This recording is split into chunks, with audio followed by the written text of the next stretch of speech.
Assalamualaikum warahmatullahi wabarakatuh. Selamat datang kembali di channel Umaruseno. Seperti biasa, aku selalu berharap agar kita semua selalu dalam keadaan sehat, tetap semangat, dan jangan lupa untuk selalu berbahagia apapun keadaannya. Di Receh, ruang ngoceh Umaruseno, ngoceh bukan sembarang ngoceh. Kita akan ngocehin perjanjian kuno dari tanah Jawa antara danyangnya tanah Jawa, yaitu Sabdo Palon, dengan seorang ulama yang sakti mandraguna yang berasal dari Persia yang bernama Syekh Subakir. Konon dikisahkan Sabdo Palon ini pernah bersumpah kalau setelah kepergiannya dia akan datang kembali 500 tahun lagi untuk bikin goro-goro. Dan hingga kini banyak orang Jawa yang meyakini kalau musibah-musibah yang terjadi di Nusantara ini akibat dari goro-goronya Sabdo Palon nagih janji. Sampai-sampai nih setiap akhir tahun, setiap awal tahun, kalau kita perhatikan ya, rasa-rasanya hampir seluruh thumbnail di YouTube tuh isinya tentang Sabdo Palon nagih janji. 2020 Sabdo Palon nagih janji, 2021 Sabdo Palon nagih janji, 2022 Sabdo Palon nagih janji, dan 2023 ini sudah ada Sabdo Palon nagih janji. Lalu timbullah pertanyaan, lah kok Sabdo Palon nagih janjinya tiap tahun? Jadi sebenarnya Sabdo Palon itu fiktif atau real? Dan sebenarnya kapan sih tahun kepergiannya Sabdo Palon, dan kapan sebenarnya jatuh tempo dari Sabdo Palon nagih janji itu terjadi? Tenang. Untuk itulah kita akan ngocehin bersama-sama di sini. Kita akan cari tahu jawaban-jawaban dari pertanyaan-pertanyaan tadi.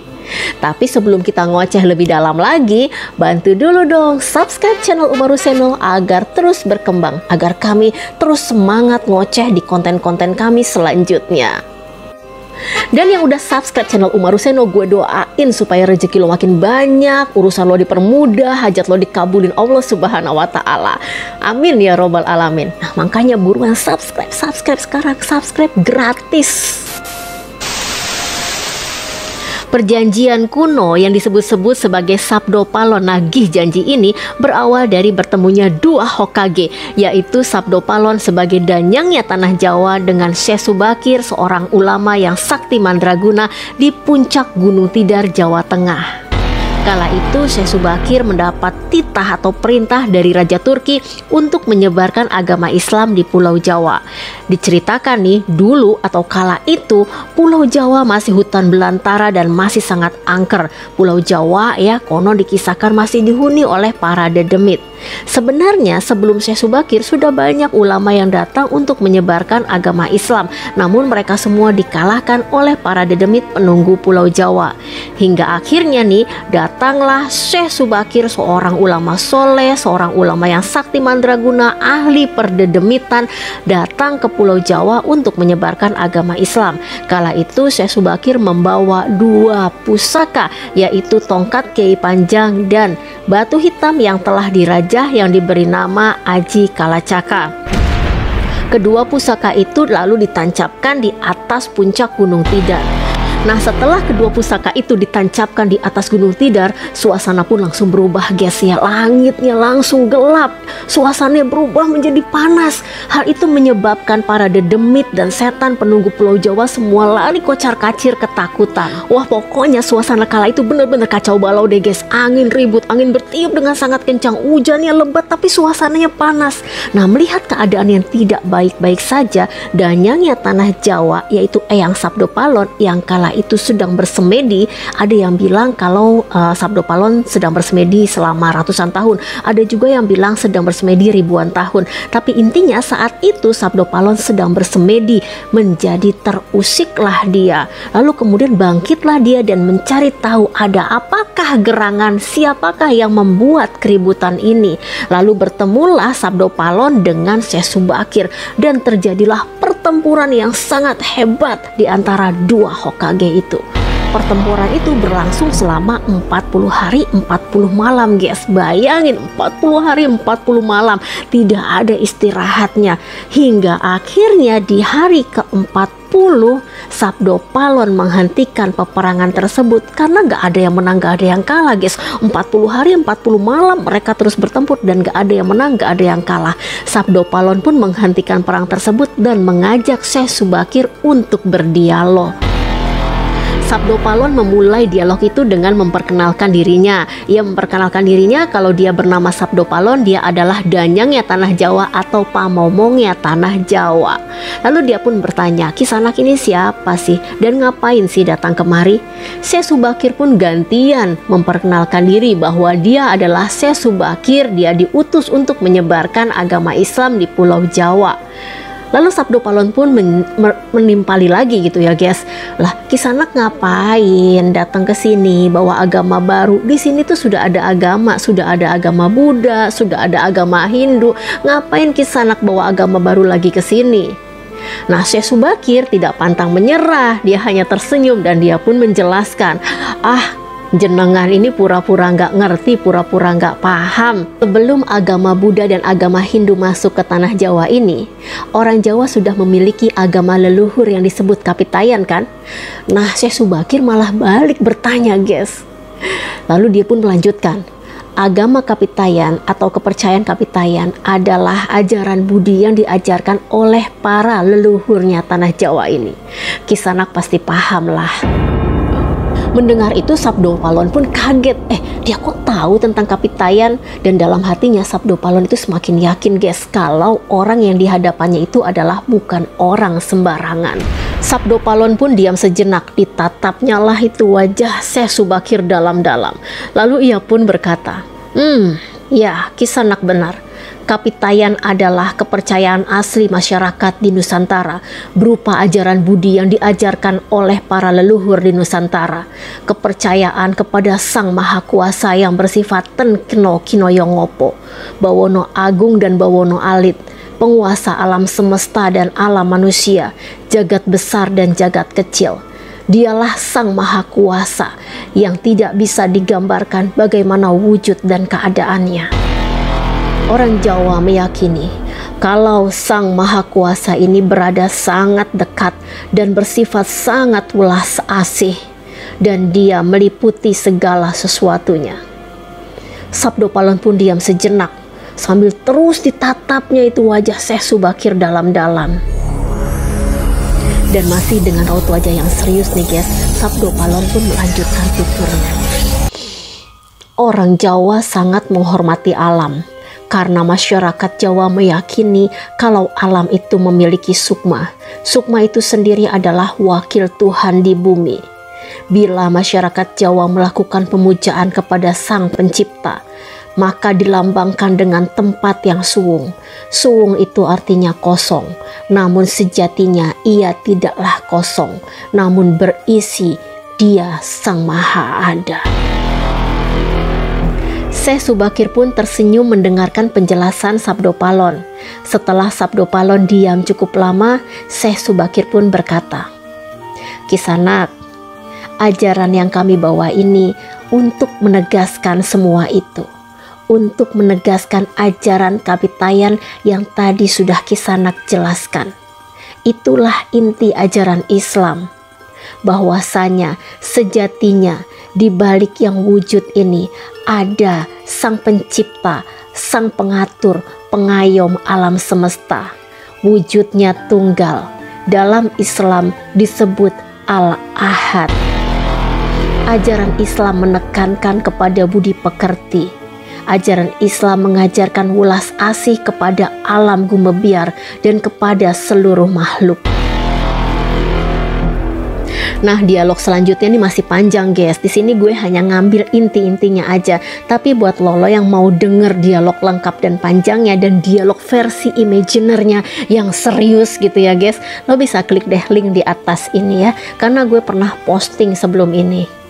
Setelah mendengarkan penjelasan Syekh Subakir, Sabdo Palon sudah terlihat agak tenang nih guys. Raut wajahnya sudah mulai terlihat bersahabat. Lalu Syekh Subakir pun meminta izin kepada Sabdo Palon untuk dapat menyebarkan ajaran Islam di tanah Jawa. Sabdo Palon pun mengizinkan dengan syarat-syarat. Syarat pertama, jangan ada pemaksaan dalam beragama. Syarat kedua, bila ingin mendirikan tempat ibadah, bagian depannya haruslah bercorak Hindu, meskipun bagian dalamnya bercorak Islam. Lalu syarat ketiga, bila nanti ingin mendirikan kerajaan Islam, ratu pertamanya haruslah dari darah campuran. Maksudnya gini guys ya, ratu itu harus punya bapak Islam, ibunya Hindu, atau sebaliknya ya, bapaknya Hindu, ibunya Islam. Nah lalu syarat keempat, ini guys yang sering-sering disebut sebagai penyebab goro-goro di tanah Jawa ya. Inti dari bunyi syarat keempat ini guys ya, jangan jadikan orang Jawa seperti orang Persia atau orang Arab. Dan jangan sampai orang Jawa hilang Jawanya. Kalau itu sampai terjadi, maka aku akan datang 500 tahun lagi untuk bikin goro-goro. Nah, potongan kalimat dari syarat keempat tadi itu guys sering disebut-sebut sebagai penyebab terjadinya goro-goro di Nusantara. Akhirnya muncullah statement-statement negatif terhadap umat Islam. Atribut atau pakaian keislaman seperti sorban, gamis, hijab, cadar dianggap telah menjadikan orang Jawa hilang Jawanya.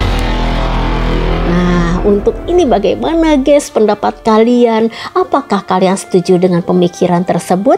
Please komen di bawah ya. Dalam dialog perjanjian itu gue sih belum pernah nemuin gitu ya guys, Sabdo Palon melarang orang Jawa Islam untuk berpakaian memenuhi syariat Islam. Justru Sabdo Palon itu menjelaskan ya apa yang dimaksud dengan orang Jawa jangan hilang Jawanya, yaitu orang Jawa jangan hilang kepribadiannya, orang Jawa jangan hilang budi pekertinya, karena orang Jawa itu terkenal atau dikenal dengan pribadinya yang adiluhung, tutur katanya yang halus, perilakunya yang sopan dan berbudi luhur. Nah, kalau ya pribadi itu hilang dari orang Jawa, nah maka Sabdo Palon akan datang 500 tahun lagi untuk bikin goro-goro. Gue jadi kepengen nih bikin simulasi kecil-kecilan tentang perilaku masyarakat zaman dulu dengan perilaku masyarakat zaman sekarang. Nah coba deh nih ya, lo nih yang nonton video gue sekarang ini yang kelahiran tahun 90 ke bawah nih, 90, 80, 70. Nah lo geser deh posisi duduk lo di sebelah kanan gue ya, karena lo masuk dalam kategori manusia zaman dulu, termasuk gue juga manusia zaman dulu ya. Dan lo nih ya yang kelahiran di atas tahun 90 ya, 90 ke atas. Nah lo duduk geser tempat duduk lo di sebelah kiri gue ya, karena lo masuk kategori manusia zaman sekarang. Nah kita ambil sekarang ya perumpamaan yang sederhana aja ya, yaitu saat ibu kita lagi marah. Nah, kalau ibu kita lagi marah nih ya, nih anak zaman dulu nih ya, nih yang sebelah kanan gue nih ya, coba deh lo jawab gimana ya reaksi lo, responnya kalau ibu lagi marah. Lo kok tulis komen di bawah deh ya. Yang ada kalau ibu lagi marah ya kan, kita nggak ada yang berani ngejawab ya kan, buru-buru ngejawab, ngelawan, ngebantah, yang ada kita mengkeret ya, posisi kepala kita nunduk, mata kita pandangan ke bawah ya, bener nggak gitu ya kan? Kenapa? Karena kita tuh hormat banget sama yang namanya orang tua. Nah sementara nih ya di posisi kiri gue nih ya, manusia zaman sekarang nih, anak zaman sekarang ya. Tapi nih di note nih ya, gue nggak bilang semuanya. Ya gue nggak bilang semuanya, gue bilang nggak semuanya. Tapi sudah ada fenomena ini terjadi ya. Saat ibu sedang marah ya, anak zaman sekarang nih sekali lagi gue tekanin nih biar lo pada nggak baper, anak zaman sekarang ya, sudah ada ya yang ngelawan, yang ngebantah, yang ngejawab padahal salah mereka, apalagi kalau mereka bener. Bahkan sampai ada yang ngebanting pintu lebih jauh lagi, suaranya ada yang lebih tinggi lagi dari suara ibunya, bahkan ada yang minggat, dan yang terburuk ada lo yang sampai ngebunuh orang tuanya.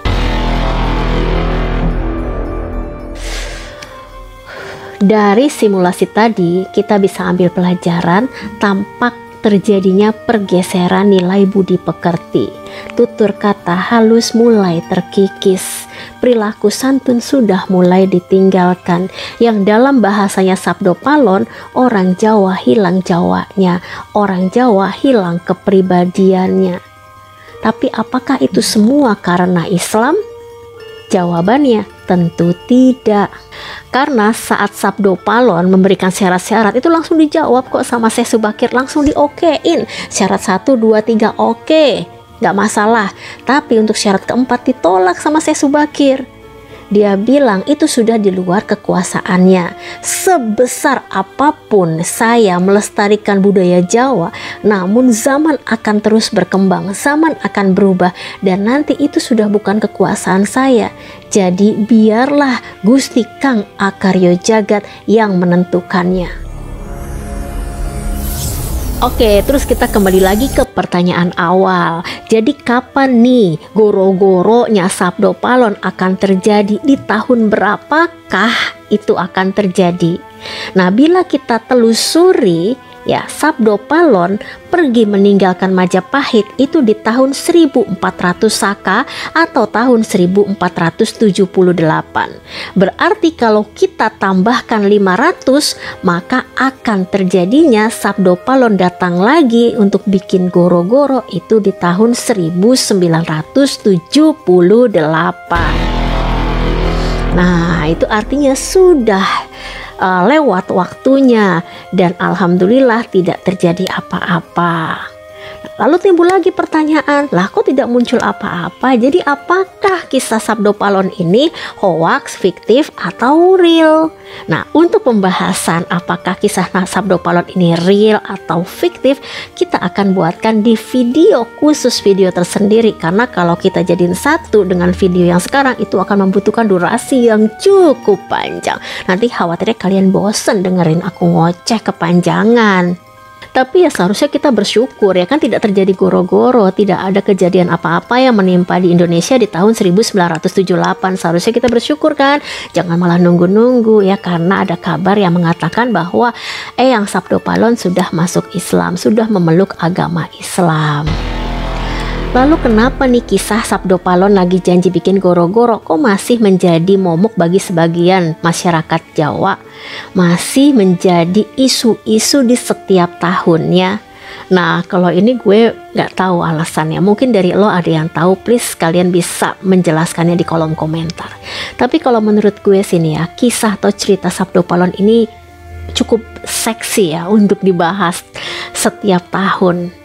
Enak gitu untuk dijadikan topik tahunan. Ya mungkin juga nih untuk peringatan buat kita semua bahwasanya kita manusia jangan sampai lupa terhadap Sang Pencipta, jangan sampai lupa kepada alam, jangan sampai hilang kepribadiannya, jangan sampai hilang kita budi pekertinya. Terima kasih sudah nemenin gue ngoceh sampai selesai. Semoga ada manfaat dari video ini yang bisa kita ambil. Mungkin saja akan terjadi perbedaan pendapat di antara kalian atau di antara kita, tapi semoga saja perbedaan pendapat itu bisa membuat kita semakin matang dan dewasa, bukan malah membuat kita semakin arogan. Karena ingat, di atas langit masih ada langit, dan orang soleh pernah berkata, semakin tinggi ilmu seseorang dan semakin luas cakrawala berfikirnya, maka ia akan semakin sedikit menyalahkan orang lain. Gue Uma Ruseno, sampai jumpa di ocehan gue selanjutnya. Iya, jangan lupa subscribe.